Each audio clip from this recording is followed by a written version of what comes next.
Yo, welcome back to Raw Sports Radio. I'm your host, Courtside, man. We're gonna be covering the passing, unfortunately, the passing of Bill Russell. Yeah, Bill Russell, Celtics legend, passed today. We're gonna be covering that, remembering Bill Russell, man. So yeah, ESPN put out an article on him, said, talking about Bill Russell. Bill Russell, the NBA great who anchored the Celtics dynasty that won 11 championships in 13 years, the last two of the first black head coaches of any major U.S. sport, and marched for civil rights with Martin Luther King, died Sunday. He was 88 years old. His family posted the news on social media saying Bill Russell died with his latest wife, Janine, by his side. The statement did not give the cause of death. Most are assuming that it was a natural cause, but Bill's wife, Janine, and his many friends and family, thank you for keeping Bill in your prayers. Perhaps you'll relive one of the two of, perhaps you'll relive one or two of the golden moments he gave us, or recall his trademark laugh as he delighted in explaining the real story behind those moments as they unfolded. The family statement said, "As we hope each of us can find a new way to act or speak up with Bill's uncompromising, dignified, and always constructive commitment to principle. That would be the last. That would be the one last and lasting win for our beloved number six." NBA Commissioner Adam Silver said in a statement that Bill Russell was one of the greatest champions of all of sports, of team sports. He issued a statement regarding the passing of Bill Russell. He said, NBA Commissioner said Bill Russell was the greatest champion in all of team sports. The countless accolades that he earned for his storied career with the Boston Celtics, including a record 11 championships and 5 MVP awards, only began to tell the story of Bill's immense impact on our league and broader society. Bill stood for something much bigger than sports: the values of equality, respect, and inclusion that he stamped into the DNA of our league. At the height of his athletic career, Bill advocated vigorously for civil rights and social justice, a legacy he passed down to generations of NBA players who followed his footsteps. Through the taunts, the threats, and the unthinkable adversity, Bill rose above it all and remained true to his belief that everyone deserves to be treated with dignity. For 35 years since, Bill completed his trailblazing career as the league's first black head coach. We were fortunate to see him at every major NBA event, including the NBA Finals. We're here where he presented the Bill Russell Trophy to the Finals MVP. They went on the article went on to say that Bill stood for something much bigger than sports. The values of equality, respect, inclusion that he stamped into the league's DNA. Okay, we already read that, but we got a statement, a tweet from the Boston Celtics organization to say, which says, "To be a great champion in our sport, to revolutionize the way the game is played, and to be a societal leader all at once, unthinkable." But that is who Bill Russell was. In 2000, Barack Obama, awarded in 2011, he awarded Russell the Medal of Freedom alongside Congressman John Lewis, billionaire investor Warren Buffett, German Chancellor Angela Merkel, and baseball great Stan Musial. Bill Russell, the man, is someone who stood up for the rights and the dignity of all men, Obama said at the ceremony. He marched with King. He stood by Ali. When a restaurant refused to celebrate to serve the Black Celtics, he refused to play in a scheduled game. He endured insults and vandalism, but he kept on focusing on making the teammates who he loved better players and made possible the success of so many who would follow. Russell said that when he was growing up in the segregated South and later California, his parents instilled in him the calm confidence that allowed him to brush off racist taunts. Years later, people asked me what I thought, what I had to go through. Bill Russell said in 2008 that unfortunately, I've never been through anything. From my first moment of being alive was the notion that my mother and father loved me. It was Russell's mother who would tell him to disregard comments from those who might see him playing in the yard. Whatever they say, good or bad, they don't know you. He recalled her saying, they're wrestling with their own demons. But it was Jackie Robinson who gave Russell a roadmap for dealing with racism in the sport. uh, Jackie was a hero to us. He always conducted himself as a man. He showed me the way to be a professional sport. Um, R.I.P. to Jackie. And it says the feeling was mutual. Bill Russell learned when uh, Robinson's window. I mean, excuse me, when Robinson widow Michelle called and asked him to be a pallbearer at her husband's funeral in 1972. She hung the phone up. And I asked myself, how do you get to be a hero to Jackie Robinson? Russell said, I was so flattered. William, which is Bill Russell's official natural born name was William Felton Russell, was born on February 12, 1934 in Monroe, Louisiana. He was a child when his family moved to the West Coast, and he went to a high school in Oakland, California, and then the University of San Francisco. He led the Dons in San Francisco to NCAA championships in 1955 and 1956. Y'all hear that, Celtics fans or NBA fans? The man was a winner before he got the red R-back. And he said, and he won gold medals in 1956 at the Melbourne Olympics in Australia. Celtics coach and general manager Red Auerbach so coveted Bill Russell that he worked out a trade with the St. Louis Hawks for the second pick in the draft. He promised the Rochester Royals at the time, who are now presently the Sacramento Kings, who owned the number one pick, a lucrative visit by the Ice Capades, which were also run by Celtics owner Walter Brown. Still, Russell arrived in Boston to complaints that he wasn't that good. People said that it was a wasted draft choice, wasted money. He recalled. They said he's no good. All he can do is block shots and rebound. Red said that's enough. And he said the Celtics also picked up Tommy Heinsohn, Casey Jones, Russell, and the teammates in the same draft. Russell joined the team later because he was a lead. He was leading the U.S. in the Olympics gold. Boston Olympics. I mean, the U.S. to the Olympics. Boston finished the regular season with the best record in his first year. It said the Celtics went on to the Celtics won the championship, their first of 17, in a double overtime game against Bob Pettit St. Louis Hawks, which is presently, I'm just letting y'all know, is the Atlanta Hawks. Russell won his first MVP award the next season, but the Hawks won the title in the rematch. But Bill wasn't, I'm going to go ahead and let you just know, a side note, Bill wasn't, he was injured. So Bob Cousy got that one. But it said, Bob Pettit got that one. But the Celtics won it all again in 1959, starting an unprecedented string of 8 consecutive NBA crowns.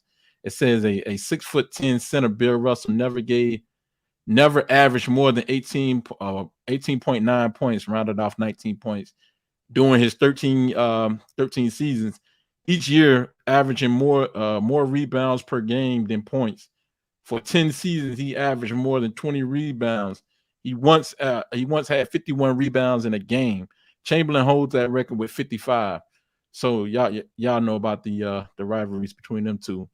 Let me go and finish this article to close. 1975, but did not attend the ceremony, saying he would not have in the first African American elected. Chuck Cooper, the NBA's first player, was his choice. So, he did that out of honor of Chuck Cooper, who was the NBA's first drafted black player. I felt others before me should have had that honor. He tweeted, "Good to his progress." Said he often called Russell basketball's Babe Ruth for how he transcended the time. But yeah, that's pretty much it. Also, we want to give shout outs to Bill Russell's first wife, his first wife, which is That was Rose Swisher, but that was Brother Virgil that came up with that. Okay, Brother Virgil. Yeah, Rose Swisher was his first wife, man. We got to put some respect on her name as well, man. That was a black woman who they don't show. Of course not. So yeah. Hey man, welcome to the panel, man. Y'all can chime in if you want to. If you got something to say, man. We just remembering Bill Russell. Bill was a great one. Bill was a great one. I tell you, when people, the NBA's model is, and I'm not upset with them, but the NBA model is to produce the product that's out on the floor right now. And so they would, just like Michelin would never say that their tires in the 70s are better than their tires now. So Michelin would never say that. Right. So the NBA would never say that Bill Russell or Wilt Chamberlain was greater than anybody ever played the game. So, but if ever, I wrote it. I'm not trying to plug here, but I wrote a book for Jordan versus Michael Jordan. I kind of broke that down on what would be a fair way to analyze the players across generations. And so when you do it that way, I mean, you're looking at Bill. There's not a greater champion than Bill Russell. Like you said, he won 8 in a row. He won 11 titles. There's nobody that could touch that. He had 3 teammates that won 10 titles. Then there was one teammate that won 10 titles and 3 that won 8. And so then one you teammate, had Jordan. by the way, that one teammate was Sam Jones, right? Sam Jones. He's Sam from Jones actually he's from my hometown, Wilmington, North Carolina. Sam Jones. Okay. Mm-hmm. Yeah. And then Tommy Heiss and John Havlicek, and another one of them won 8. Then you go into Jordan, and so the guys with 6, I say. So yeah, they're gonna miss Bill. Bill was awesome. Right. Yeah, he was. He became the NBA mascot as of late. But yeah, man. He told I think in a little debate, I think it had some kind of gathering, and Bill Russell was telling Michael Jordan that your era is easy. So it's on record. He did tell Mike that. So just to to validate what you were saying. Right. Well, here's the funny thing about it is 11 titles for that man. And then when you look at records broken, records held and broken, Wilt Chamberlain has 73 records that he still holds in the NBA. He retired in 1973. Let that sink in. Right. Yep. Hey Cap, you just fell out, man. Rap. It says your device is not really connected, so that's what you having problem with. Yeah, Dr. Lee, you good? Jacob, yeah, you in there. Virgil, you in there? What's up? Oh no, went back. But anyhow, yeah, man. So I mean, it was competitive, but Bill Russell, man, he had to. A lot of people, like they said, they thought that Bill Russell wasn't going to be able to make an impact to the Celtics. Said he was just a rebounder and a shot blocker. Well, at the time, when you had Bob Cousy and all those guys, those little guards they had in there, and they weren't getting it done. What's good, Cap? Hey, can you hear me? Yeah, I can hear you. You on? All right. What's going on with you? That man. I just heard that somebody was saying how great Wilt was. Yeah, they was talking about Bill Russell, how great he was, and Wilt, both of them. Kind of like you can't really hardly mention one without the other. Damn near impossible. Well, Bill Russell said that Wilt Chamberlain was the greatest player ever played the game. And might have been the greatest athlete the world has ever seen. So Bill Russell said that himself. So, hey. Yeah. I mean, we know the numbers. Go ahead, but how many titles did Wilt get? Well, the titles is a team thing. Ain't got nothing right. That's a team thing. In relation to Michael, That's a team. Michael Jordan is the best. Michael Jordan's not the best. Right. Well, That's what most people say. Well, yeah, most people ain't. They don't watch it. They don't what really the watch media say. Right. That's what the media say it.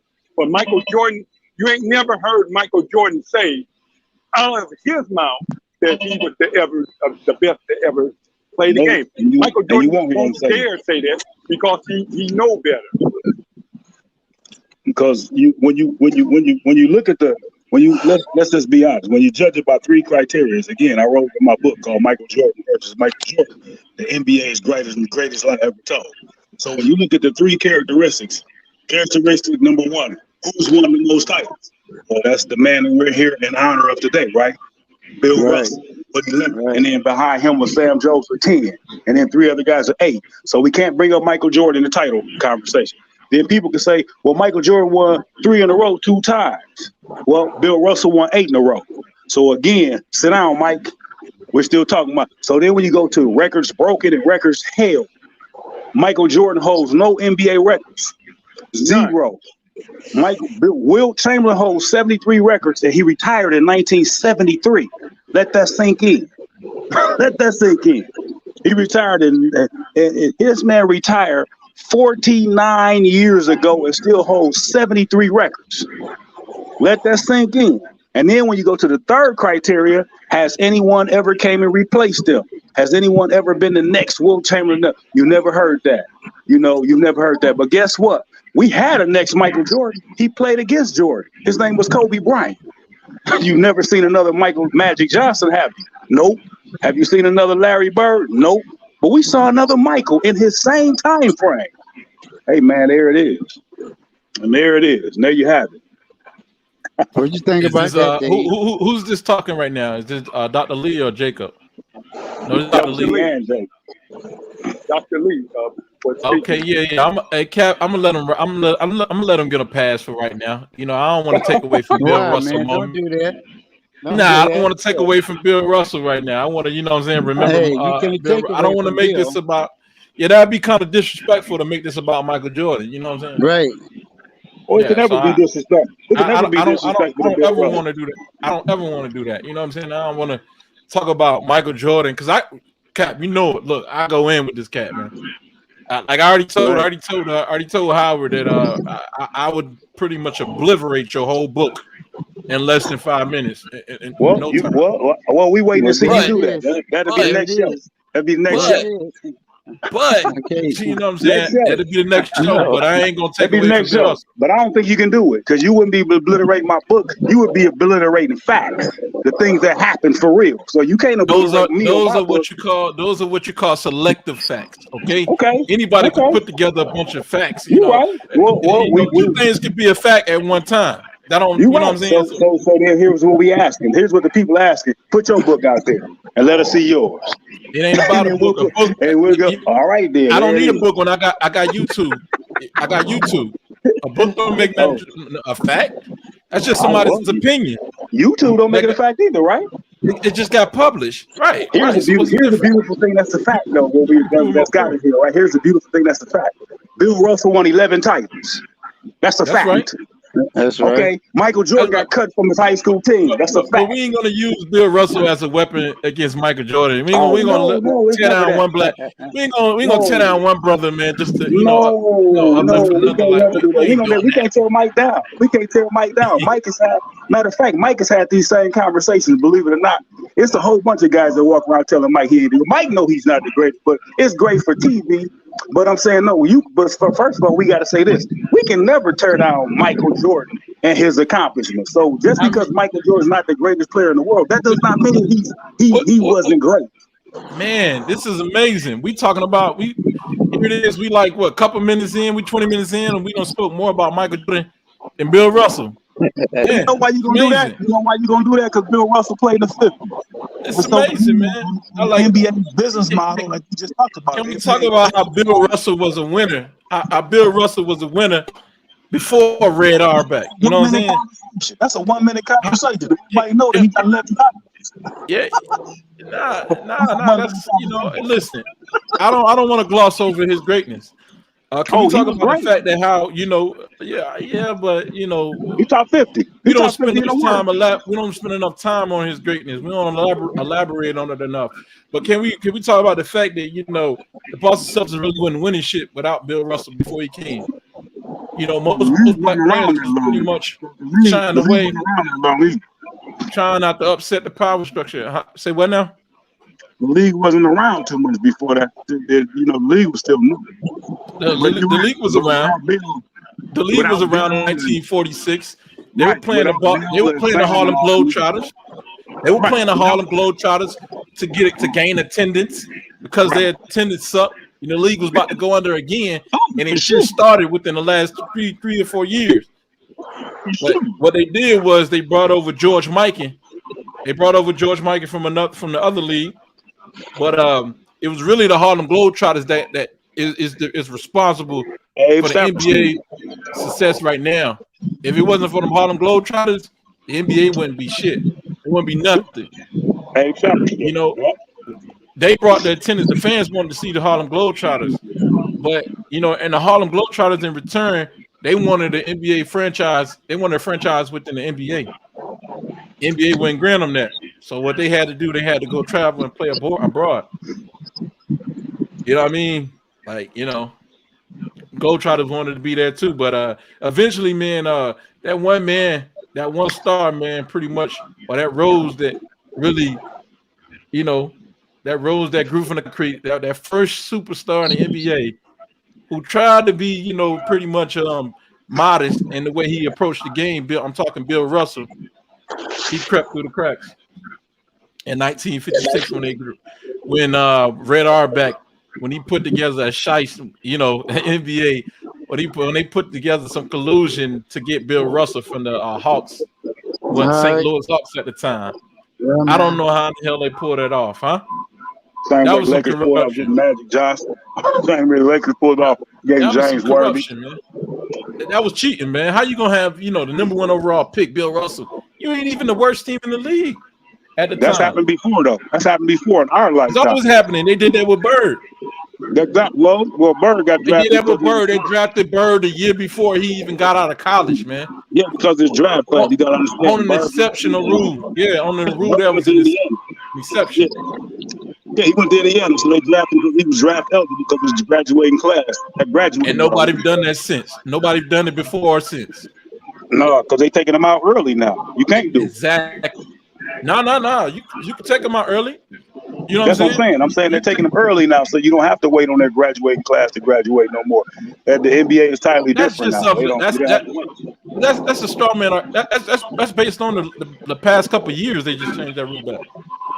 So there was a window between Bird getting drafted in '79 all the way up to what 2018, 19, 20. That's a long period, man. My brother, that wouldn't be true. Magic Johnson and Isaiah Thomas only played 1 year in college, and they came out and got drafted. That wouldn't be true. They ain't played no. You said 1 year in college? 1 year. Well, I think Magic was a sophomore. Magic was a sophomore. Maybe they both were sophomores, but they only played 2 years in college and they came out. So that's not true. Yeah. No. What you mean? What's not true? What are you disputing? That they can take them. That they were able to be drafted before their high school class. Somebody got some background noise, some feed. I couldn't hear you. What you say? Oh, I want to say. Let me handle that. All right. What? Say that again, bro. It's kind of quiet. I was saying they don't have to. If you could, while this brother's talking, man, just mute your mic if you know you got a lot going on in the background. But say that again. It might be capped. No, it's not. I'm on the porch. Okay, then it ain't capped. I don't know. All right, but yeah, go ahead. What you were saying? What was you? I was saying that Larry Bird rule, when they came out with the Larry Bird rule, was when Larry Bird went to Indiana University first. And then he transferred. Then he went home. He was a garbage man. And then he went on over to Indiana State. So while he was still in college, his graduating class had graduated. So that made him draft eligible. Nah, he went back and played another year, man. Yeah, no, but you're missing my point of what I'm saying. He graduated. So let's just say, for instance, he graduated high school in '76. which according to the NBA's rules back then up to that point, that means he couldn't be drafted to 1980 because his graduating class graduated in 76. I'm just using those years as an example. He was drafted before that, obviously. I mean, he was before that, I'm saying. So if you graduated in 76, this is the way they had it set up. If you that's why Will Chamberlain couldn't get drafted, because he left early too, and he had to go play for the Globetrotters because he had to wait on his graduating class to graduate. So if you came out in 76, 3 years, right? Right, four. If you came out in 76, you weren't draft eligible to the NBA till 80. So Bird came out in 76, and I'm just using this as an example, these years. So let's just say Bird took off a year and became a garbage man. Yeah, he was a shining star. Well, he was a Terry. So because Indiana was too big. He said it was too big. That story, everybody can go read that story. He said the university was too big for him, and he just went home. It was too much for him, and so he went home. And then he was playing in the rec league, and his boss, I think he scored like 80-some points in the rec league game, and he came. And the next day he's playing for the garbage men, for the sanitation workers. Bro, this sounds like a straw argument to me, bro. Because he's a star. You know, because none of that occurred, bro. Like Larry Bird got drafted in 78. Then he went back to college. He played in 79. He did not take a year off. He played in 79. He played in 79, and he went off against Magic Johnson. Exactly. We said that, right? But his graduating class graduated in 78. You're right. That's what I'm telling you. You're right. You're not listening to what I'm saying. There wasn't no graduating class. He only played 3 years in college, man. So you want to go do your things, man. You want to do your homework. You want to go do your homework and eat crow in front of your audience. You want to go do your homework and go. Ain't no pride here. Ain't no pride here. We learning. Ain't no pride here, man. I said no crow. I said crow. Nah, all you doing, you just passing. You just teaching. If you able to teach me something, that's even better. But you can't teach students that telling you something didn't happen. That's not teaching. That's you being a teacher then. I can't tell my physics teacher that this didn't happen in physics, then I'd have to go up to the class and teach that. All I'm saying is that you are correct, my brother. I'm saying you're correct. It was a shiesty. It was, Bill Red Auerbach had been doing that. The Lakers have been doing that. How did the Lakers get the #1 pick and get Magic Johnson after they lost in the Western Conference Finals the year before? How did the Lakers get James Worthy with the #1 pick after they lost? After they was in the, it's the same thing. The NBA's been doing that. NBA is a business, dude. They're registered under a business, not under sports. I agree with that. So they're gonna put their best players in the best markets. But back to what I'm saying, Bill Russell. In 56, somehow they made something happen. I don't know what they did, man. Was it a money exchange or whatever? Because a lot of those franchises were getting ready to go under. And here it is, a lot of those white guys start retiring, like George Michael, and you seen Bill Russell coming. They seen the writing on the wall. And they ain't really truly want to play with the black players. But Bill Russell came in 56. They knew it was over for them. Right. So Russell came in, and as soon as they moved him to the starting lineup, it was history from there. He won his first championship at 57. Then what? The next year, Elgin Baylor came in, 58. Russell was a bad boy. But Russell, got hurt that year when they played the Hawks, and Bob Pettit won the championship. But then, 59, then in 59 came in, they won. The Hawks, 59, 60, 61, 70s. 59, 60, 61, 62, 63, 64, 5, 6, 6. They won 8 straight championships. And then that's when Chamberlain came in. Chamberlain team, which they say is one of the best teams ever, top 5 teams ever. The 1967, 66-67 Philadelphia 76ers team. But it's just crazy to me. We talk about we glorify Mike with his 3 peats. You know what I'm saying? It's back-to-back 3 peats. But Bill Russell had a fucking 8-peat, right? Yeah, I don't glorify Mike for the record. But yeah, that 8 piece is unheard of. I'm saying the consensus. When I say we, I mean the consensus. Right, the media. Yeah, that's unheard of, dude. We'd probably never see that again. 8 titles in a row in any sport. We'll probably never see that again. Tom Brady's dominance probably comes in a second to that. You know, is what we've seen in this modern day, in this modern era. Yeah. Hey, brother Jake, what's up with you? Yeah, I think you muted. Hey, Rap, what's up with you? Y'all get in on this conversation. Well, all I can say, Bill Russell was a bad man. That's right. And, you know, individual stats, that wasn't important to Bill Russell. He was all about team. Bill Russell told a story about how they achieved all those championships, and a lot of people don't realize as good of a defensive player Bill Russell was, Wilt Chamberlain averaged like 35 or 40 points a game against Bill Russell. So Bill Russell knew that one-on-one, he couldn't stop Wilt. So what their game plan was when they played against Wilt, the objective was not to stop Wilt, but to stop them other four players. Because Bill Russell said he knew one man ain't going to beat a team. You know, so their game plan worked. And it takes unselfish mind like Bill Russell to figure out if you're going to win a game, you know, a team is stronger than one player. And anytime Bill Russell even talked about the team and their accomplishment, he never put an eye on team. He always referred to his accomplishment as a team effort. And you know, that's what was so amazing about him. The man always referred to anything that he had done on the court as a team effort. And that was made him great. And unlike some of these selfish players today, now I granted, I gotta give LeBron his props because he will speak out on injustice toward a minority issue. LeBron will stand up and say something.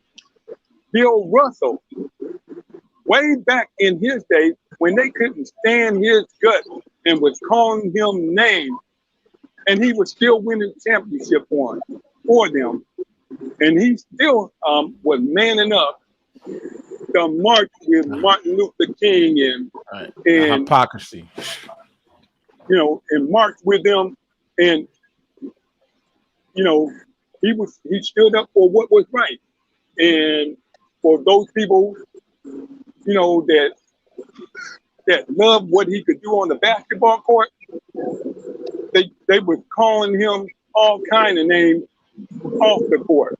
And that man stood, you know, he took it and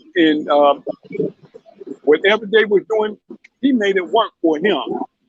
And, you know, that's what made him great because, you know, today's athletes, they won't stand up for nothing. And when they do, they get the league pounce on them and make an example out of them to scare the rest of them into not thinking about following that one person that's brave enough to speak up. Now, the only reason why the NBA haven't done nothing to LeBron like they did with Colin Kaepernick, because the NBA is about money. They can't afford to do it. But, you know, and Bill Russell, Wilt Chamberlain, Muhammad Ali, all these guys before the modern day players today, they have the pathway in the blueprint coming from people like Bill Russell, Muhammad Ali, Wilt Chamberlain. They got the blueprint. So when you talk about Bill Russell, you're talking about far greater accomplishment other than the basketball court. Don't forget Jim. Right, OG. Hey, if I can get you to hold, just to rewind a little bit, we was talking about the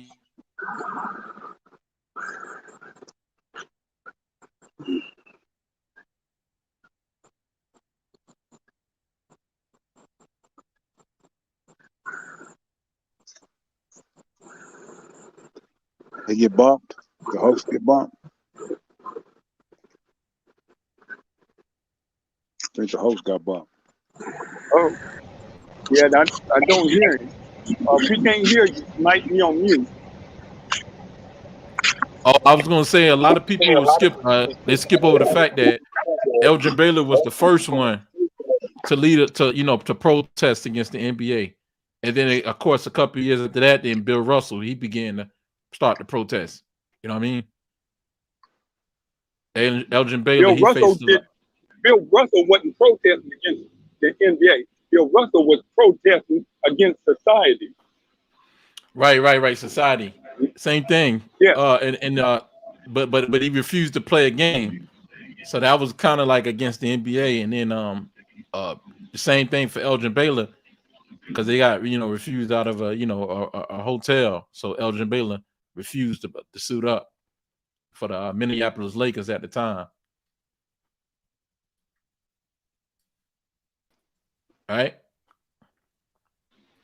Well, that's fine and dandy. My question is this now. Did Elgin Baylor walk with Brother Martin Luther King? No, he didn't. Okay. Right. Yeah, that's I've heard complaints. I do got to give him his props for what he did, being the first person to protest in the NBA. So, and then Bill Russell followed suit. So he broke the ice. But I have heard gripes about him from what's the guy named Abdul Mahmoud Mahmoud Abdul. Exactly. He complained about Elgin Baylor, being kind of, coonish, basically. That's what he said. I mean, that's basically what he was insinuating. So, so I have heard complaints later on. Maybe, it was too much for him after he did that. But I don't know their experiences. But yeah. Unfortunately for us, that they get paid to play ball or dunk a basketball or run a football. I mean, there's nowhere in their contract that say that they have to take that they had to back then take the black plight on their shoulders. Everybody ain't built that way. Everybody's not built in that way. I mean, Kareem was obviously, Jim Brown, Bill Russell. You got a lot of other guys that they weren't. I don't know if they were built that way. And it wasn't really there. I mean, was it really? I guess the question becomes: was that their job to do that though?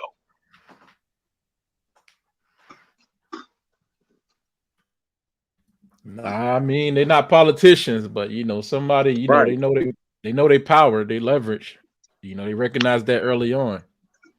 Yeah, but the black community didn't come out saying we're gonna pay you $2.3 million a year to come speak on our behalf. Somebody else said we're gonna pay. Well, not that they was making that much back then. I'm just throwing a number out there. Somebody else said we're gonna pay you whatever we're gonna pay you for this talent. So the black community didn't step forward and say, hey, we're gonna pay you to speak on our behalf. Yeah. But the United States of America hadn't changed. Right? Yeah, somebody had to do it. So exactly. And so, out of all the people we talk about in the 60s, some of the main ones that stand out when we're talking about activists, you the ones that stand out are the typical, Dr. King, Malcolm X, whoever you name, you only going to get about 5, 6, 7 people. So there was more than 6, 7 people in the black community in the United States of America back then. So my point is that everybody Everybody's not built that way, and furthermore, it's not even their job to. Everybody know how the country is. The United States of America has never changed. It's always been the way it's gonna be, and it's not gonna change that. Keep on pushing, man. You know how the old school songs say, "Keep on pushing." Yeah, I like that song. More people. Hey, we need y'all to unmute your mics, man, and go ahead and participate. We got to be more mindful, man. We kind of coming off a little too long-winded. So say what you say, take a pause, man, and then get it back, man. Give and go. Best player basketball. Give and go, man. Dr. Lee, it's not the athlete's job or their responsibility. The reason why today athletes don't use their platform because, like I said, when they do, they get squashed like Colin Kaepernick. And all when they did that to Kaepernick, who else stepped up and said, "Hey man, that ain't right. We ain't playing no football until y'all get it right." They weren't gonna do that. Nobody did. They shut it down with just shutting down one player, and that spoke up and took a knee. I'll tell you somebody that ain't black that got blackballed out of the NFL because he wouldn't be present for the national anthem, and he was a very good football player, and the only thing he was guilty of was winning. Tim Tebow. People don't even bring that up. Tebow did it before Kaepernick did.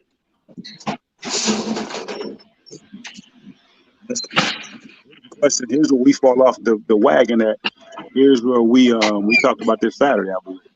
When we say your platform, when we say your platform or their platform, I mean, what makes it their platform? I mean, they negotiate the contracts to ESPN and ABC to be on TV. No, they did not. That's the NBA's platform. That's the NFL's platform. That's Major League Baseball's platform. That's not their platform because they didn't negotiate the contracts with the television networks in order for them to be up there at the podium speaking. So if they did that, that'd be a different story. Then we could say it's their platform. And I think that's what a big misconception is. That's what makes what Bill Russell did special. Bringing it back to Russell. That's what makes it special because that wasn't his platform. He knew that's the NBA's platform. That's not his platform. And he did it anyway. He made them share it. Yep. You guys right about that. Hey, Cap, what you got to say on this? On what? I mean, anything that you can mention about Bill Russell that you used to bring up in our conversation, just the condition of those guys had to play in, even if it's the facilities, the equipment, the shoes, just anything. It don't have to be based on civil rights. We're gonna. Bill Russell wrote a book, and the book was about how he was treated in Boston in his playing days. He wrote a book about it, how racist Boston was. Well, not was. The city of Boston is still racist. Still is. Yep. Now that's what made it so great when Magic and Bird was playing. The Lakers, had predominantly brothers on their team, and Boston had the Caucasians. Now, if you either one or the other, you're either going to be running with a brother or you sharing it with the Celtics. Now, I had both. Black dudes on their team too. But Bird was the face of the team. And I had black friends and I had white friends. 90% of my black friends were cheering for the Lakers, and 90% of the Caucasians were cheering for. That's true. That was good for TV, for sure. It was great. This is a question for everybody on the phone, though, if I may ask. would you go play? Would you take a contract to go play for the Boston Celtics or the Zimbabwe Celtics? Which one you gonna do? Of course, I'm gonna play for the Boston Celtics. Where's my case?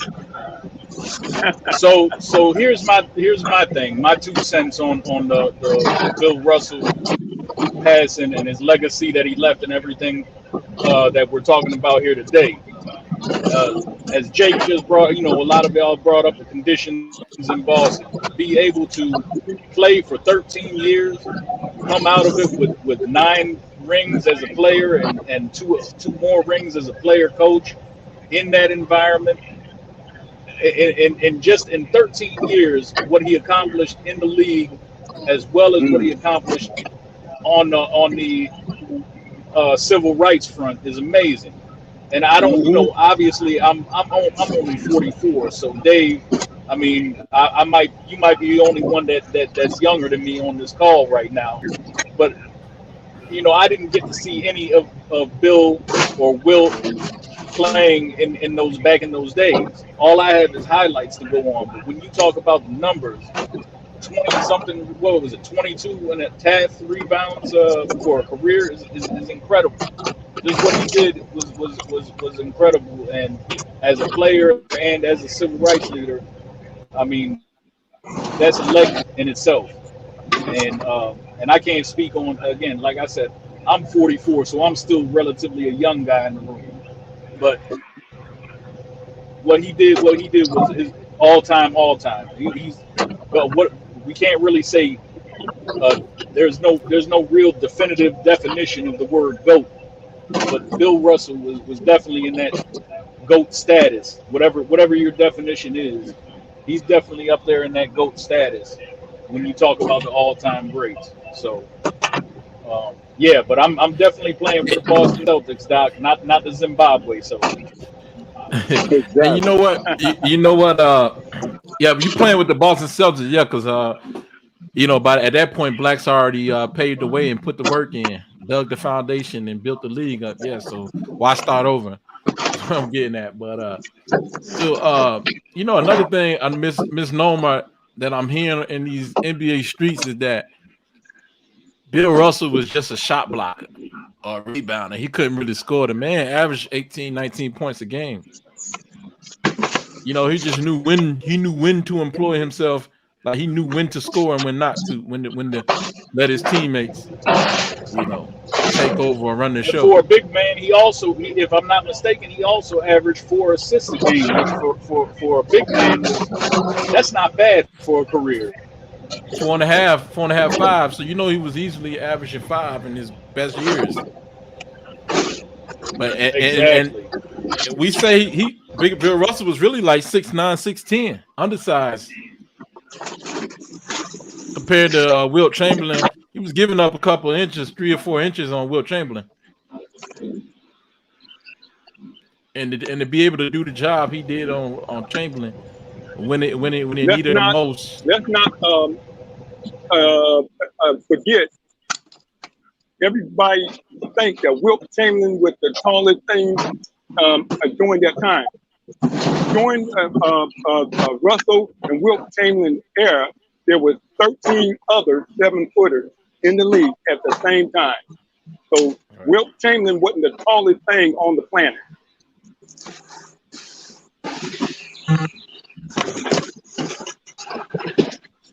And as you see, like he not like it's not like he's short. He's standing next to a 7-footer right there in KG. So that'll give some of you the young viewers, man, excited what he looked like standing next to a current 7-day footer. Current day 7-day. Well, my point is, my point was Bill Russell wasn't only playing against Wilt Chamberlain. There was 13 other 7-footers that Bill Russell had to deal with. And I guarantee you, the other 12 weren't averaging no 35 or 40 points against Bill Russell.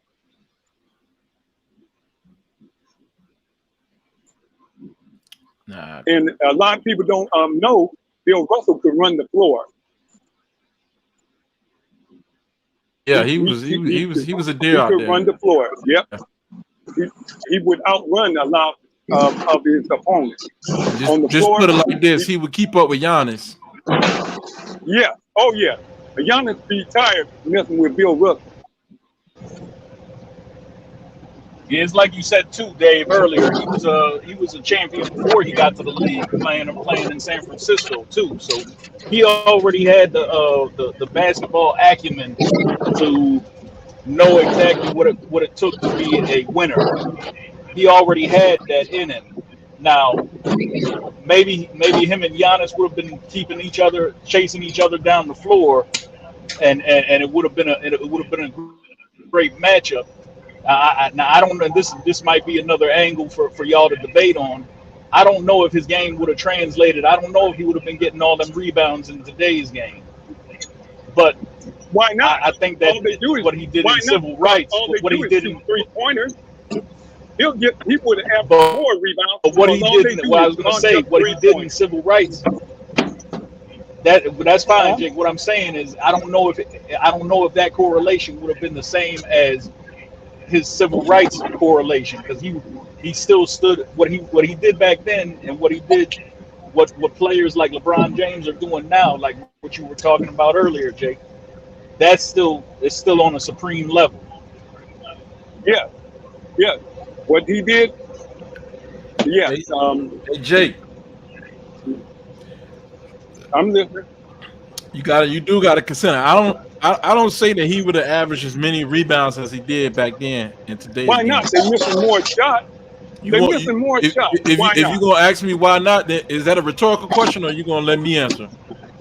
Go ahead. I'm gonna be quiet. I'm gonna be quiet until you give me permission. Why not? All right, so give me the floor. All right, so why not is because back when Bill Russell was playing, they was getting up 110 shots, 115 shots. So in today's NBA game, they only getting up 85, 88 shots. So there wouldn't have been opportunity for him to have rebounds in the 20s. He would have been averaging probably around 16, 14, like 16 rebounds or something like that. I give him that. Well, I'll have you ever thought about that? He did not Dennis Rodman just a few years ago average 18 rebounds a game? That's what I'm saying. Now, is their field goal percentage any higher now than it was back not the when field Russell goal percentage? No. Higher field goal percentage leads to less defensive rebound opportunity, or rebound period, whether it's offensive or defensively. The more shots is creates the more opportunity for rebounds. Right? Low around 38% back then, 38, 40%. So it was ample opportunity for rebounds back then. So when people like to say you can't compare eras, you really can't quite compare, but you pretty much can. You can go to those numbers. We got enough. We got enough data. You know, to today's game, like I said again, today 55, but it wouldn't have been that much opportunity for him to get that many rebounds. He was living in rebound heaven during that era, him and Will Chamberlain.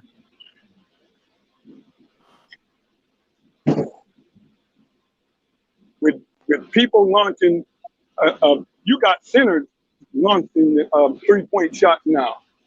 With people shooting like they shooting, and the way Russell was rebounding, if I'm a bet man, I would say he still would have got his 24 rebounds. Maybe nobody else would have got a rebound, but Bill Russell would have got his 24.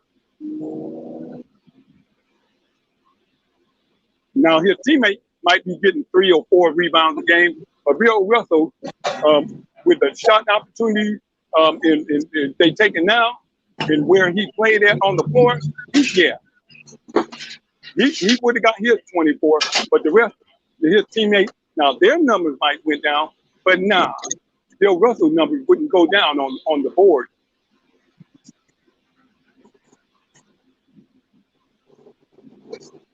and the number of blocks would probably be even higher today than what it was when he was back in the day. I agree with because he had some excellent timing. Hey, I had lost connection, but yeah, I'm back. I agree with you 100%. I didn't hear what he said. Can he repeat that? Repeat what you were saying? Just give me a quick synopsis. What I said was, I will have to disagree with your analysis that in today's game, that Bill Russell's rebound number would have went down because of the players, of the way they play today. You got centers launching, you got everybody shooting from the outside. There's plenty of opportunity for Bill Russell to get to 24. He's going to get his 24 rebounds. Now, his teammate that average maybe 6 rebounds a game might be averaging 3 rebounds a game. Their numbers might go down on rebound, but Bill Russell was a hawk around that rim getting rebounds. So I don't think today's game would even affect his rebounding. And the way they play now, his blocks will probably even go up. His rebounds going to stay the same. His blocks might even been higher than what he had during that era, during his era. Do we know how many blocks? Do we know what he had? Well, see, at one point, they weren't even counting blocks. Because if you would count blocks, Wilt Chamberlain at one time would have had, if they looked at the video, Wilt Chamberlain would have averaged like 15 blocks a game. Right. And at one time, they weren't even counting assists, right? Because they count assists now different, way different now than what they did in Oscar Robertson era. Yeah, we mentioned that. We talked about that. Yeah. Hey, Jay, you kind of long-winded there. Let me respond to what you said, though. Because you run it off. You open it up. A couple cans of worms. All right.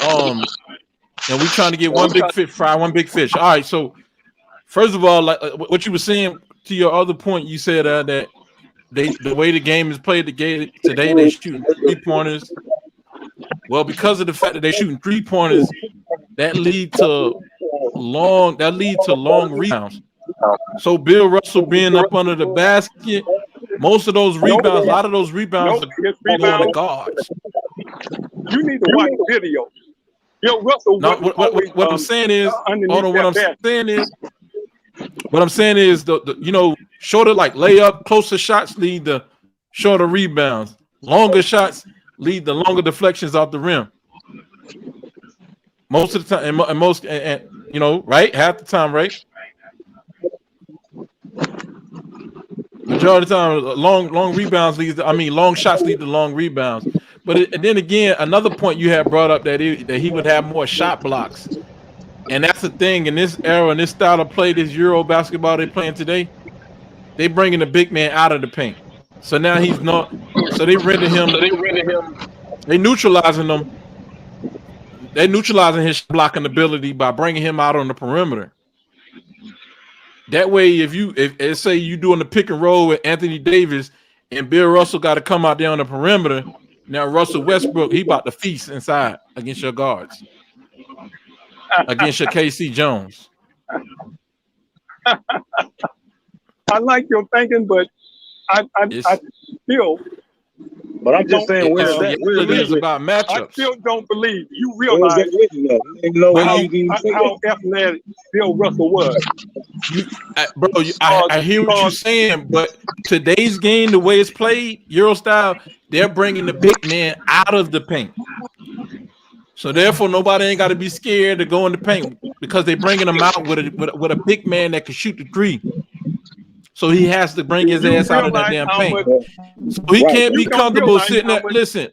You know how back in the day on the records, man, they say you got a squatter that's in the house when you go check that family tree and you say, oh, he was just a squatter. Bill Russell and Wilt Chamberlain was doing a lot of squatting out there. They were squatting and just camping out in that paint. No 3-second rule, none of that. Today's game, they got a big man and they running pick and roll to death. They came up with the 3-second rule because of Wilt Chamberlain. They made the rule because of that. They come and look, and they come today's game. They doing pick and pop, not pick and roll. Back then too, they were doing that back then too. They weren't doing no pick and pop back then. No 3-pointers. There wasn't nobody dunking. Not for 3-pointers. They had 3-pointers, but they were still doing pick and pops. Yeah, I mean they weren't doing no pick and roll. What I'm saying is they not pick and roll has always been in the game. I'm talking about these 3-point pick and pop shots. I ain't talking about no free throw line. I ain't talking about no free throw line.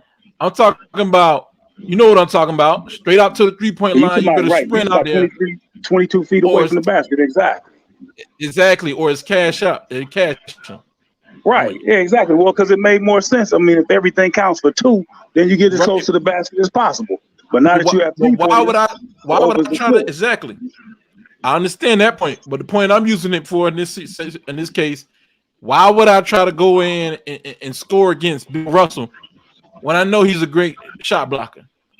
Why not put Bill Russell in the pick and roll? No, not even the pick and roll, but a pick and pop, and have him run his ass out there and stay out on the perimeter. That way, and you're going to get that middle guard shot block. But that's still, but see, what he's assuming is that he's assuming that Russell Westbrook is better than Sam Jones or better than Casey Jones because he didn't see them. Because he didn't see Sam Jones, but Casey Jones, he's gonna go right around them. We didn't see them, so we can only assume that brick shooting Russell Westbrook would just house somebody just because here's another thing that we forget. We're comparing them guys to today's standards. Half these dudes today wouldn't even be the same players if they were taken back to them days. They wouldn't even be the same players. So we can't just assume that today is the athlete is just greater today than there's ever been, and the game is just greater than there's ever been. That would be a false assumption. Hold on, we're getting too far off the path. We talking about Bill Russell. What was the topic? Yeah, we talking about Bill Russell. Stick to the script, right? Yeah, we're gonna stick. We're gonna stick to the script, right? So we talking about Bill Russell. We ain't talking about what the players would do. And we not undermining Sam Jones and all of that. I was just answering your question. I just made that point just to let OG know that hey, Bill Russell would be kind of his shot blocking ability would be kind of nullified because they would bring him out of that paint. He would be getting them. Let them scrub shoot. Let them scrub shoot from out there. They want to shoot for 25. Let them scrub shoot. Let them shoot. Here's the thing. Since we're doing that. Here's the thing. We know the players of the day would not be the same players in that era. No. They would hell no. I agree with that. Good as they are. Now, but we do know no, not at all. If the players of the past would have the same advantage of the players today, they would be even 20% better than what they would be even better in their day. Shoes, better athleticism, better at facilities. Thank you. Ain't no telling what you would see. Even better. Ain't no telling what you would see. Allen got rap hot. He hyped now. He hyped. Rap. You assume that I was saying that these players would be better than those guys. I wasn't saying that. And what I'm saying is, like to Jake's point, if they allowed the players. Like the players back in the day, Sam Jones and all those guys, if they can palm the ball like they palming the ball today on these dribble packages that they go learn from a trainer, the trainer get them package moves. Back then, those guys had to come up with their own moves. And today, back then it would be considered a carry, right? A travel. Yeah. Because they be turning the ball over and stuff like. If those players back then can do that, we would have seen a whole lot more razzle dazzle. We would have seen a lot more crossover hezzies, all of that stuff. But you couldn't even turn the ball over, not even halfway back then. Which was part of the went on and on, and time went on and on. You start seeing JoJo, you seeing those guys, you start seeing some of the New York guards. Well, I forgot the guy, man, off the top of my head, but you see Isaiah start turning the ball halfway and crossing. No, Isaiah never did that. Isaiah kept his crossover for Billy Johnson. But what I'm saying is, that would have been a kick. I'm saying he had his hand on the side of the ball. That's not a carry today. In today's, that's not a carry, right? We don't acknowledge that as a carry. But back then in the 60s and stuff, they was acknowledged. That was a carry back then. That's why they were doing those pat little dribbles that people like to laugh and joke about. He was even a carry in the 80s. It was still a carry. It was a carry in the 80s. The NBA didn't let that come in until Allen Iverson. When Allen Iverson came in the league, and then they implemented the no hand checking, and they allowed Iverson's carry with Iverson's crossover, which was a clear carry, and put the defense at a disadvantage. The NBA allowed that in. But see, Iverson clearly he went 3/4 under that joke. He put his hand under the ball. You know what I mean? He put his hand under the ball. Back then, I'm talking about Isaiah had it on the side of the ball, which is not nowhere near, you know what I'm saying, is bad. But the players back then, they pretty much had to keep their hand on the ball at like a 1 o'clock, 12 o'clock, 2 o'clock, 3 o'clock angle. You know what I'm saying? Isaiah had it on like, you know. Yeah, we can hear you. Footage on that. I don't think Isaiah was no carrier. Isaiah's one of the greatest to play the game without having a carry. No, I ain't saying that Isaiah was carrying. I'm just saying they start lessening up on the rules on the carry call. Because back then they used to be pat. You had to exclusively keep your hand on top of the ball. So that's what that was about. You know what I'm saying? So if they could do the things that Isaiah could do, things that, you know, especially today, man, like the Allen Iverson, they getting away with murder with the, you know, the carrying the ball. You remember when he crossed over with Jordan at the top of the key, how long he held that damn ball. So that's the one thing. That's the one thing that does not translate. The rule changes. Like you said, like we said earlier too, the way that assists were counted back then was way different. Yeah, so way different. It couldn't be. You couldn't kick out to the 3-point line. Right. He might have been averaging a lot more assists these days. Okay, I'm back, fellas. Right. So that's you're right. And that's a great point. Bill Russell would have averaged a lot. Bill Russell, Wilt Chamberlain, Oscar Robertson as well, dunked from the free throw line. So yeah, you can't do that. You can't take that step over the line and jump anymore. So those guys got the benefit off some things as well. You know what I mean? So they have some advantages that they benefit off of. Right. Imagine on today's standards, dude, Wilt would have 200 records instead of 73. 200 records he would hold. Yeah. Who that, Dr. Lee? Yeah, that was just under today's standards. Wilt would have 200 records instead of 73. Yeah, I was wondering where you went to. I was here the whole time. Oh, okay. No, I'm the one that got bumped off. Jacob Cowley got bumped off, not Dr. Lee. Yeah. You got bumped off for like a couple seconds. Yeah, you came right back in. Yeah, like a G. Yeah, I got bumped off for a minute. Yeah, man, but Bill Russell, I mean, I'm not saying, I don't think Bill Russell would have been getting those rebounds like he did in the 20s and all of that stuff, man. It's just a different game. Which would have made it better for him. He would have been even better. Yeah, but after, one of them, big men splash in about two or three, like two of those 3-pointers, he's gonna have to go out there on that perimeter. I mean, that could be the difference. Big man ain't gonna have a chance. Plus minus ratings. Right, that's true. This is why I love sports. This is why I love sports. What did you say? That's true, Doc?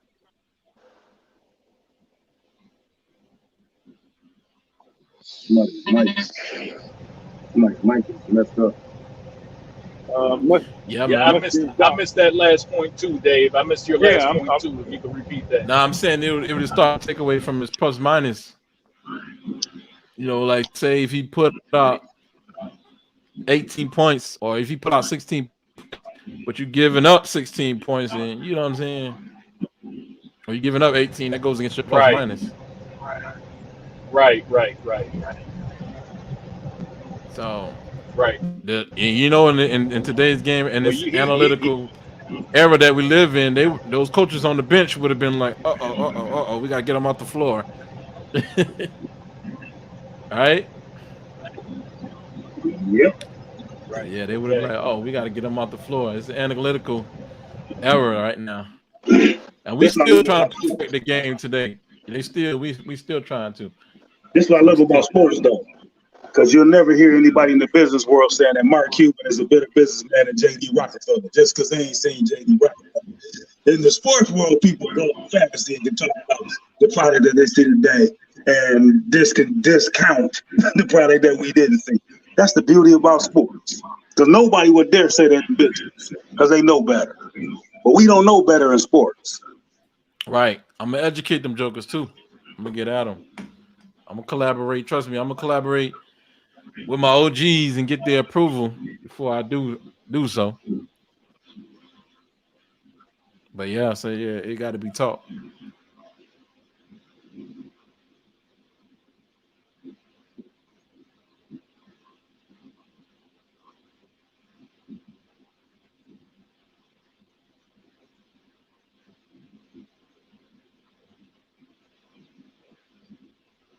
But to your point, though, Bill Russell did pave the way, man. Bill Russell paved the way for these guys even today, man. If without Bill Russell, there is no LeBron James, quite possibly. That's another matchup I would have loved to see.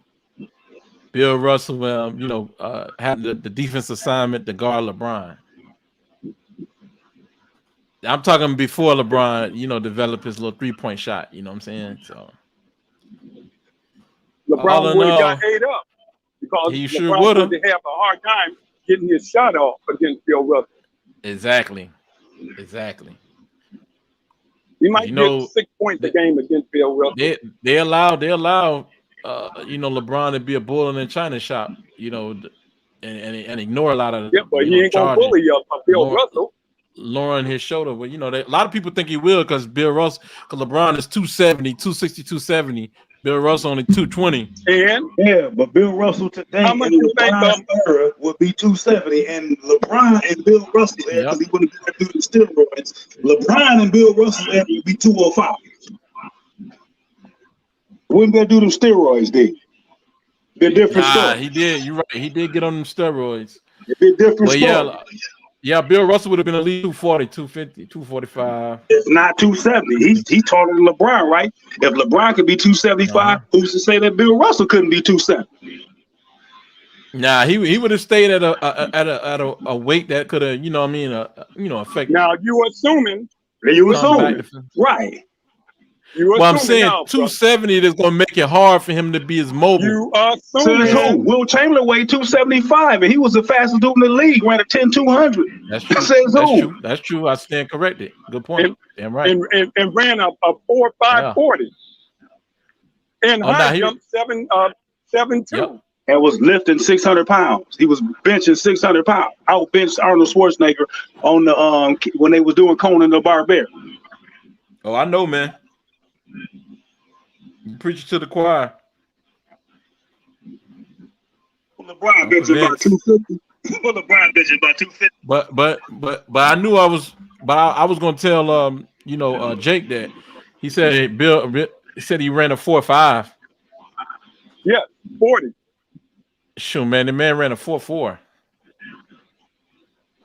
Wilt Chamberlain double check. Was recorded running a 4.540.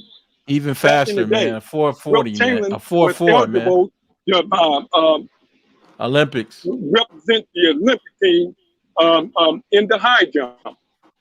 That's right. He ran a 4.4, man. An even faster time than what you ran a 21 200 meters. Yeah. He high jumped 6'6". And as Dr. Lee said, bench press 600 pounds. Bench press 500 pounds. So for you to say that Bill Russell wouldn't have been able to sustain 270 pounds and still be the same player, now we assuming.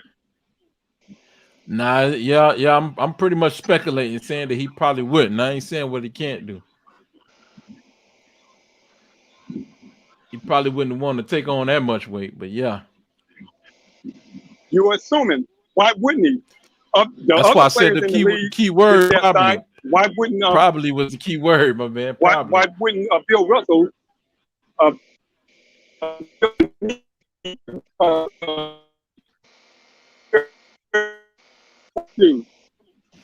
athletes gave their body to what they're going up against. If I'm weighing 215 and my opponent is 240, guess what? The next year, my opponent going to see me at 240 or 245. I'm going to gauge my body weight according to what I'm going up against. Right, exactly. Going just. You got no choice if you want to survive. You're going to have to. If you want to survive. If you're going to swim with the big fish, you got to get bigger. Otherwise, you keep your butt in the lake. Don't go out in those, because they're bigger things than you. I gotta give Bill Russell credit, dude, for even for LeBron, man. I seen LeBron in high school. I'm sure we all seen him in the same area doing this thing, right? He was doing this thing even in high school, man, on ESPN. But guess what? There was a guy who had pretended to be somebody else. His name was George Marcus. He played against the pros, the NBA players, and got MVP 2 years at 16 and 17, dominating them. His real name was Wilt Chamberlain. Wilt Chamberlain, yeah. And their real name was Wilt Chamberlain. We saw LeBron killing his peers. We didn't get a chance to see Wilt dominating grown men. Grown men. Yeah, that happened. That happened, fellas. That's what I be trying to tell y'all out there in the audience. A lot of people like to say that I'm Wilt Chamberlain biased. It's not really. I'm just stating the facts. It is what it is. I can't change history. Nope. It is what it is. That's why me and Cap, man. Bill is. That's why me and Cap, man. Me and Cap be saying that Wilt Chamberlain is the greatest athlete ever. Yeah. You know what I'm saying? Jordan was just the best basketball player ever, in my opinion. No, he ain't the best basketball player ever. You stop it. Stop. Well, he said his opinion. He said his opinion. I give him that. I destroyed you the other day, man. Then I spanked you the other day, OG. I spanked you the other day, man. We went on this. We're gonna do this again on Bill Russell show. If you want to, bring it. Oh, you done reloaded. Oh man. Oh, I reloaded. I'm waiting on your ass today. Shoot the shot. Shoot a shot, man. Look. Oh man. He was great. It's another show. He was great. Too bad he couldn't take North Carolina to a title. Who? Unfortunate.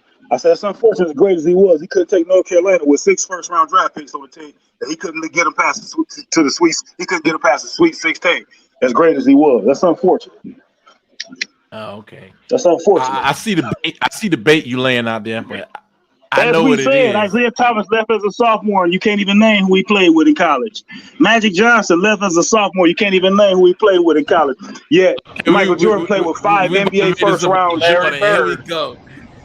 He played with 5 first-round draft picks and 2 number 1 picks overall, and couldn't get them past the Sweet 16 with his great.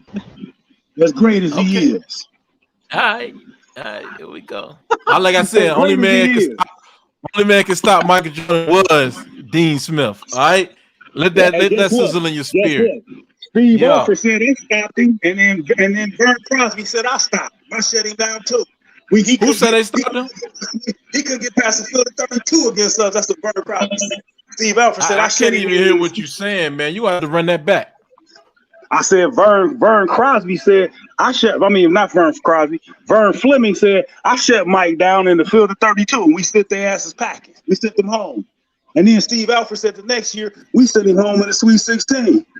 Everybody got a nemesis, man. Everybody got a nemesis. Well, I just said I'm just saying he the greatest player because they wouldn't have stopped Wilt Chamberlain. They wouldn't have stopped Kareem. We didn't say the man was perfect. Wilt Chamberlain got stopped. Bill Russell got stopped. Wilt Chamberlain got stopped by Bill Russell. He did by the team, by the Celtics. You're right, he did. By the team. Sometimes by Bill Russell. Yeah, by Bill Russell. No, sometimes he didn't get sometimes by Bill Russell. No, all you gotta do is go look at the stats. All you gotta do is look at the Like if you look at the head-to-head stats, I've seen Bill Russell outscore and out rebound Wilt Chamberlain. All right, and I'm a Wilt Chamberlain super fan. No, you have not, what was dude. the average? You come with conjecture. You come with so many times they went against each other. That's for another show. I'm gonna be ready. Head to head, what were the average? All right, for Bill Russell. Head to head. All right, let's go there. Huh? No, against each other. Against each other. I'm talking about head to head. What was the average? There's been times. Head to head. There has been times. Now, Bill Russell was not an individual player. No, he could have scored more. He could have done more. Bill could have done more. That I will say. He had. I believe that. That wasn't who he was. Yeah, man. Matter of fact, I'm gonna have to pull some of that stuff up, man. You're gonna have to for next show because I told you my gun loaded. 47 and 25 rebounds against that man. And Bill, hold up. Here's the thing, though. I mean, it is talking about Bill Russell, right? So why not? I might as well try to pull it up. Who did Bill Russell say was the greatest player ever played the game? Wilt Chamberlain. Now you changing my argument. You changing my narrative now. I said that every player got a nemesis, and you said they don't. No, they don't. Who was Michael Jordan's nemesis? Who was his nemesis? He didn't have no nemesis. We know Magic. You mentioned the guy in college. You said Steve Alford. The Indiana and North Carolina don't even play in the same conference. No, hold on. In the same conference. Didn't you mention you said the dude stopped? I did, Steve Alford, but they can only meet each other in the tournament. If that ain't no nemesis. Yeah.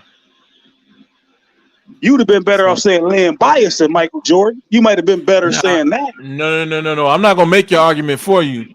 All right. So what I'm saying is everybody got a player or a playing style, or have a bad game, have a bad day.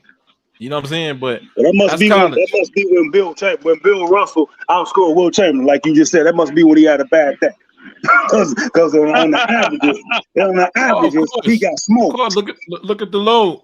Nah, on bro, average, you trying to push me into that argument and saying Bill Russell is better than Wilt Chamberlain. No, I ain't trying to do that. I ain't trying to do that because nobody would know that. Everybody know that's not true.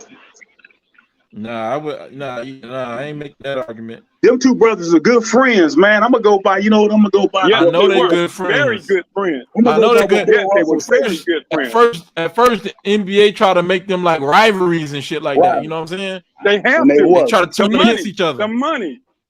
Yeah, they had to. It's the money. Right. Hey, but guess what? And Bill Russell saw LeBron. Boys. Bill Russell saw LeBron.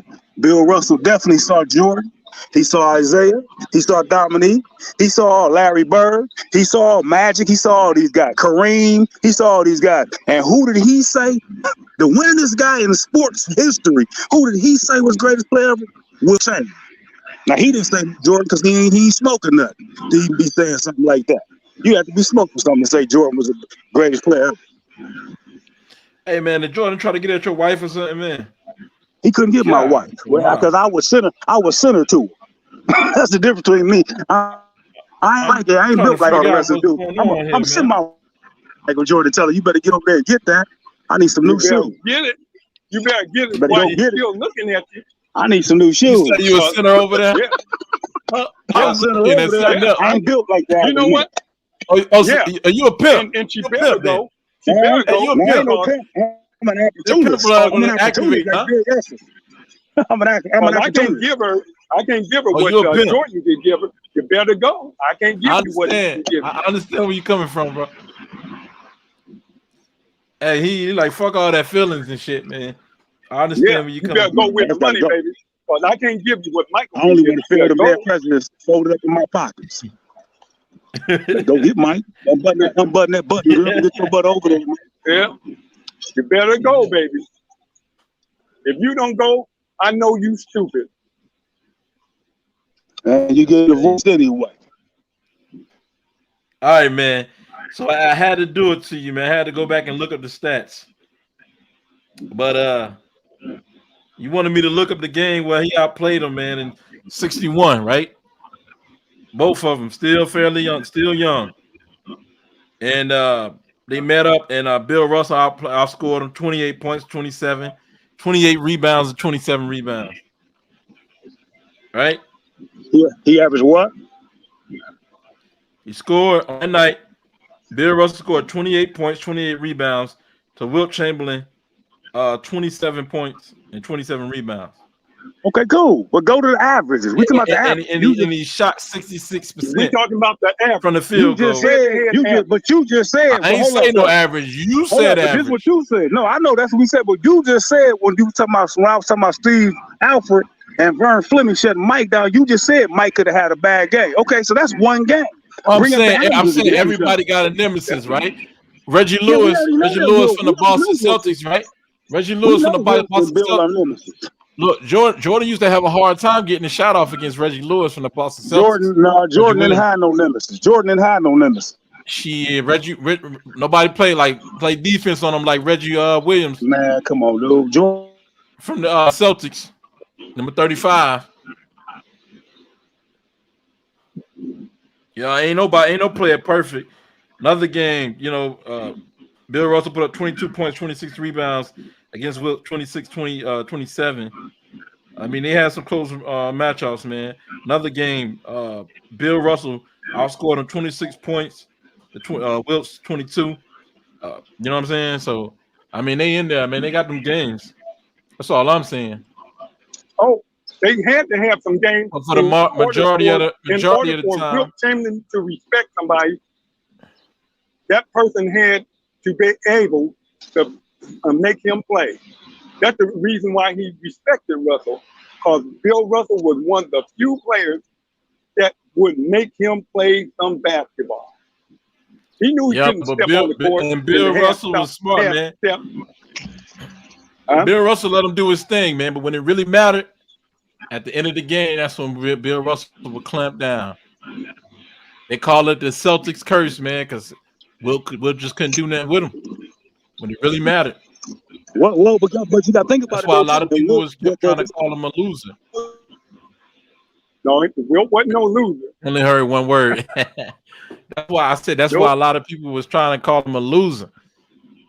Because he came up short every time. So to be the Big Dipper, he always came up short, small, and in the clutch time. So now you got me arguing with the wrong player. But I'm doing it in honor of Bill Russell. Just let that be known. You mentioned that. How he coming up short when you got four other players on the floor? What were they doing? Where he is coming up short, and it's a team sport. One man coming up short, and you blame the loss on that one man, and there are four other players on the floor. Come on. But Jake, here's the biggest point that shuts all that down. According to Bill Russell, this is the day, right? Bill Russell said the NBA was changing up rules against Wilt Chamberlain as on the fly during games, and he also stated that Wilt Chamberlain took a much worse beating than I did on the court. To make things fair, Wilt was getting hacked and hammered big time, dude. That was just to make things fair. So look at the racism. You got to look. There's a lot of other factors, but for us to say that Wilt could shut down Wilt when he said he could, I'm gonna listen to what he said. He said that's the greatest player ever played the game, greatest athlete ever to grace the planet. I'm gonna listen to what he said. Bro, you reaching for real. Y'all steady trying to put me in this box because y'all want to win. Y'all want a dub for the day. But listen, you can't get me to keep going against my favorite player, Wilt Chamberlain. Everybody know Wilt Chamberlain my favorite, but I'm gonna be honest about it. You know what I'm saying? I ain't never say that Bill Russell could shut him down.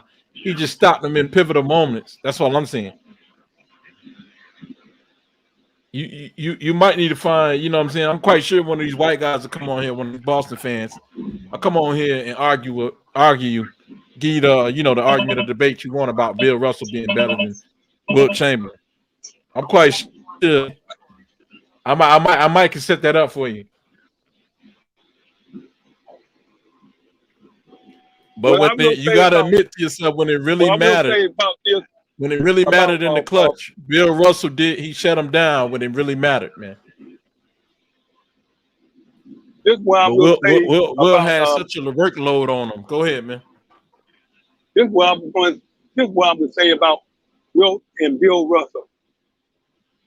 Wilt was the better player individually, but Bill Russell was the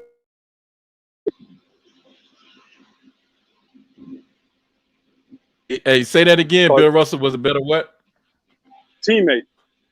Wilt Chamberlain was the very individual player, but Bill Russell was the better teammate. Bill Russell's game was built on team, and Wilt would be happy with his staff.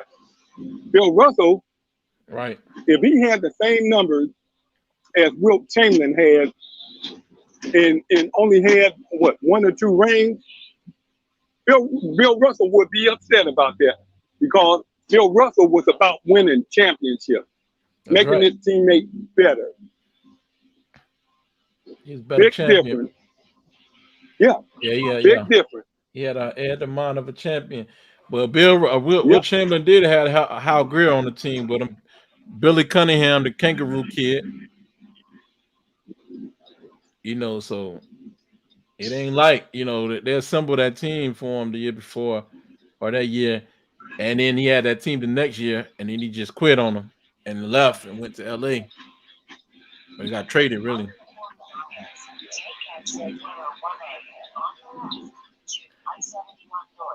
But Wilt Chamberlain had all the tools in the world. He just didn't have the mind of a champion.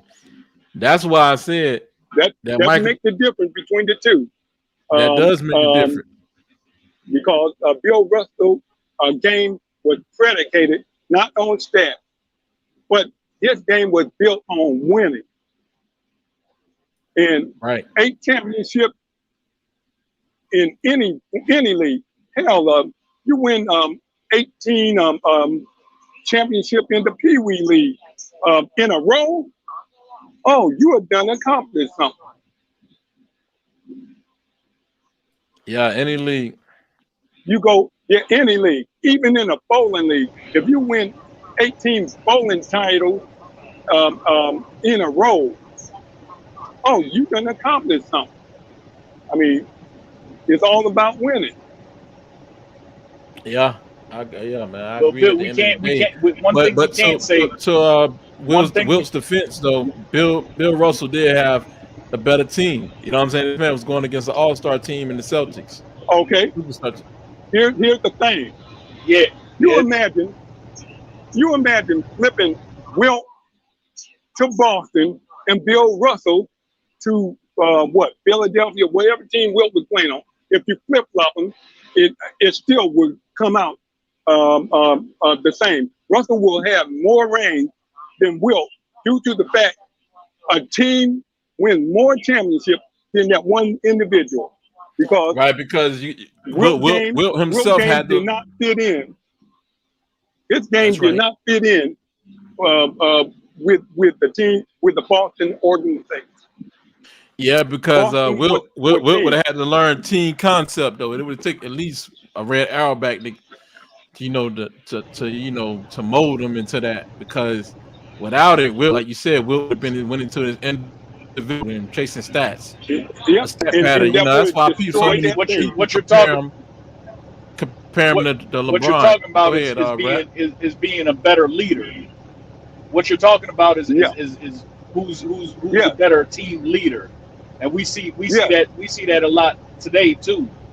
Bill Russell was obviously the better leader, better team player. We said that, but a champion. We still can't take away the fact. We still can't take away the fact. You can't take away the fact that he was in the right place at the right time. But at the same time, though, you say leader, it ain't just leadership. It ain't just that, because the champion got to be in you. You got to have the king in you, because at the end, just like a pit bull can get his ass whooped the whole fight, but right at the end of the fight, that motherfucker put the right depth, the right death grip, and it's over. It's over for the underdog. The underdog dominated the whole fight. So then, and put an end. That's what they say. The heart of a champion. If we take two players today, then let's just take Kevin Durant and Steph Curry, for example. Who's the better player? Who's the better player? All around player? You saying all around? Who's the better player, Steph Curry or Kevin Durant? All around, you saying, right? Durant is the better All all-around around. player. Durant. Who's the better leader? Who's the Curry. better leader? Hey, your phone. I said And Curry. I said Curry is the better leader. Hey, you breaking up, man. I agree with you. Hey, your connection. This is why. Your connection. Okay. There you go. You back. You back. I'm back too. Yeah, what up, Lee? I keep getting knocked off myself. But yeah, man. But Russell. But if you put Wilt on those teams, I don't know, man. Wilt would have won a lot of championships too, man. But if you put you would have had to put Russell on that team with Elgin Baylor and Jerry West for him to win again. Because they wouldn't have won. Jake, they wouldn't have won, man.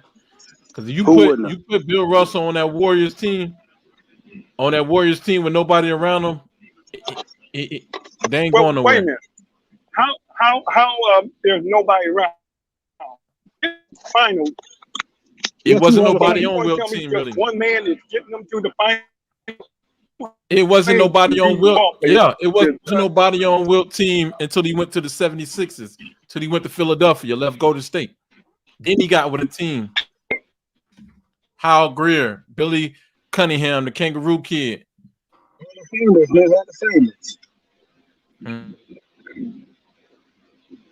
Say that again. Those are Hall of Famers, though. Did you just mention?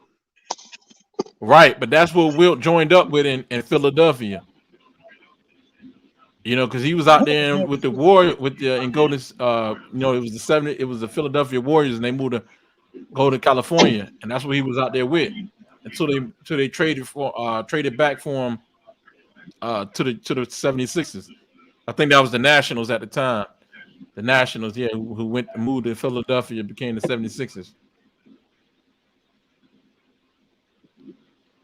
That's when he got a squad around him.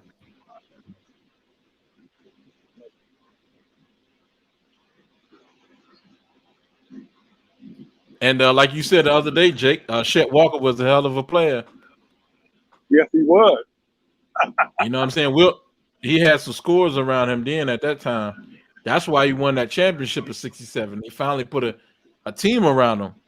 And he kind of took a back seat to himself because that other coach he was with kept pushing him to be an individual, saying we could win with Wilt by himself. And he learned you can't. They got rid of him, learned that you can't win with just one player. No one player you can win with. Yeah, no one player. Answer this. With that squad, how come they didn't at least repeat the next year? What happened?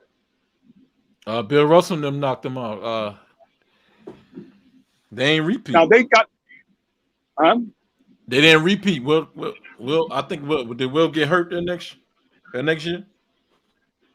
Okay. Well, is it fair to say if Bill Russell would have been on that same team that won that the year before with Wilt, with the great team that they had? I don't think he would have won it. Would it be safe to say that just maybe that they would have at least repeat with Bill Russell? How you going to have all them great players and not repeat? Right, mentality, man. So if you flip flop Bill Russell and Wilt Chamberlain with that great team that he had, I still would think that Bill Russell would at least had maybe 3 or 4 rings in a row. I don't know, There's man. a big difference. I mean, if you want to switch to the 76ers team opposed to his Warriors team that we were talking about, that's what we originally said. He wouldn't have won no championships with that team. So you saying that that team that earlier you said that Wilt Chamberlain played on was considered the greatest team, some say, ever assembled. You're going to tell me if you don't switch Bill Russell and Wilt, that same great team would not even been even better with a You know what? leader. That's a great point. They possibly could have repeated it. I'm starting to get your drift, man. They possibly could have repeated. With all that Bill Russell brings to a team, his unselfishness. Thank you. You know It's what I a mean? lot of Just intangibles a that lot of Bill Russell intangibles. brings. Yeah, that brings to a team. He not only Bill Russell was a great player, but what made him even greater, he made his teammates better. But allowed them to play their offensive game. He made them even better. And that's the role, and you see that's the role that Wilt Chamberlain had to take on with the Lakers. Because he wasn't going to go in there and be the main guy with Jerry West there. But they wasn't winning. You know what I mean? So eventually, Wilt had to will this team to a championship, take over with his scoring. But yeah, I mean, he learned. Yep. With Bill Russell, he took a back seat and led the league in assists in that 67 season. And they won. Yep. And with he Bill learned from Russell, Bill Russell. You can take a player that don't play a lick of defense, but if that fella can put up 25 or 30 points a game and can't play a lick of defense, you ain't gotta worry about him playing defense because you got the eraser. Bill Russell is going to make whoever he guarding make his night miserable. On top of that, any other players is coming in the hole, all their shots, they're gonna alter their shots, trying to avoid his shot blocking. They better. Yeah. They'll throw it over the backboard if nothing else. Yeah, trying to get over them long arms, that wingspan. Mm-hmm. And Bill Russell didn't have a bad vertical. Not if you see some pictures of he was Bill in the Russell, Olympics as well.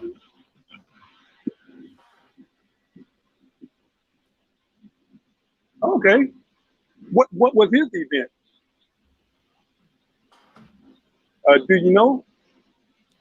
Say that again. What event did Bill Russell do? I don't think he was in into that like Wilt was. But Olympics, I could check it out though. Let me Google it. Hold on. Yeah, check it out. Bill Russell Olympics. Let's see. According to Wikipedia, William Felton Russell was an American. Bill Russell vertical.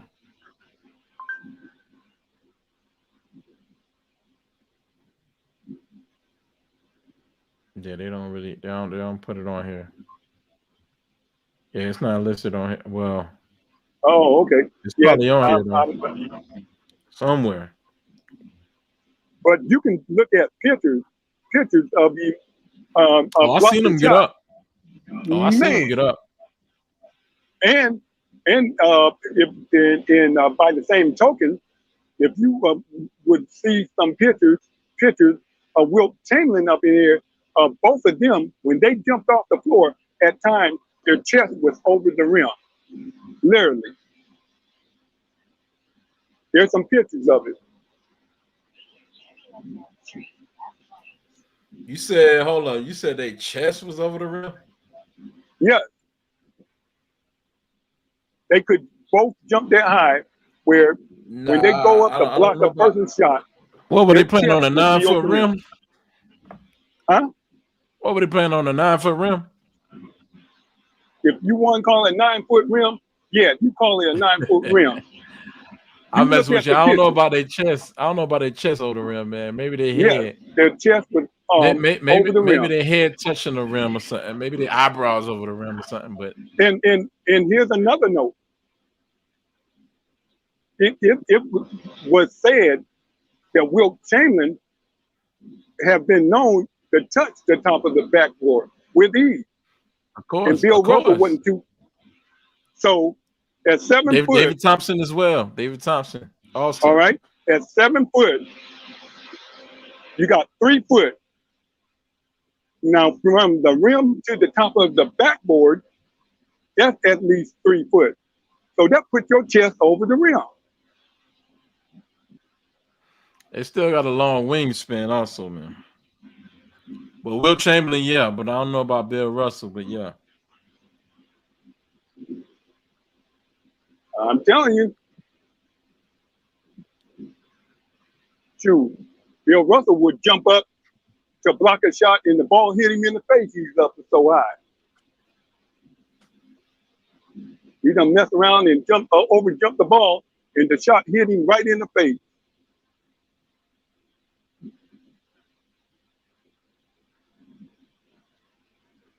Yeah, man, that's something interesting, but yeah. He was a high jumper though, you know. Yeah. So they both could get off the floor.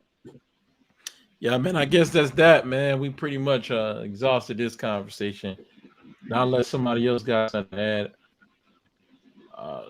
You know what I'm saying? We just remembering the great Bill Russell and, you know, all the accomplishments and the records that they set back in the day, winning, 11 championships. Man, he is the Babe Ruth of basketball. Yep, great player, great leader, and great activist. All rolled into one person. Right, he was the people's champ. And that's all he wanted. Like he said, was the respect of his people. And shout outs to to his natural family. His first wife. A lot of times she get left out.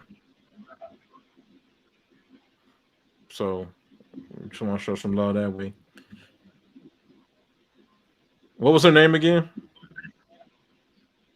Swizzer.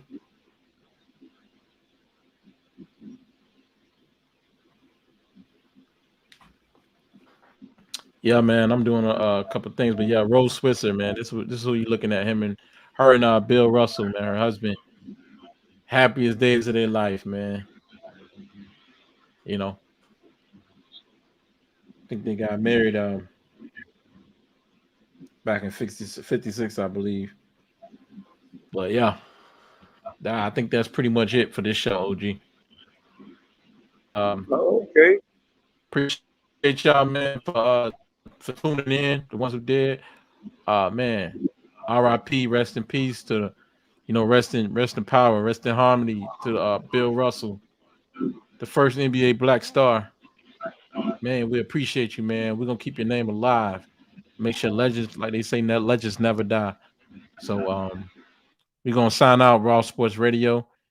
If you haven't by now, go ahead and subscribe, man. Put that notification bell on and stay tuned, man. There's more to come. All right. We out of here, man. Salute.